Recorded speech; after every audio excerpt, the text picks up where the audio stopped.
In this video, I will show you how to open Clipboard on Windows 11. This should be a quick and easy tutorial to follow, but before we do continue, please consider leaving a like on the video and also subscribing to the channel. I really do appreciate it. The clipboard can actually be a very handy tool on Windows 11 for holding previous copied sentences and statements and things like that.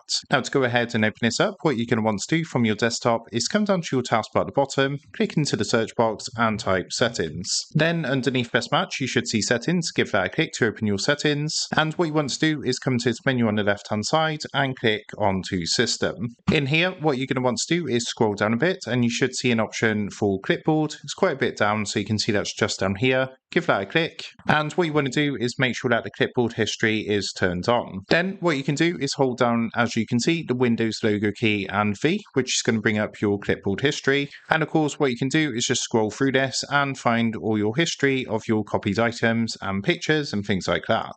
So that is how to open Clipboard on Windows 11. With that being said, I hope this quick tutorial did help you out today. And if this did help you out, I would really appreciate it if you was to consider dropping down below the video, leaving a like, and also subscribing to the channel. With that being said, I just want to take a minute. Thank you guys for watching this quick tutorial, and I will see you in the next video.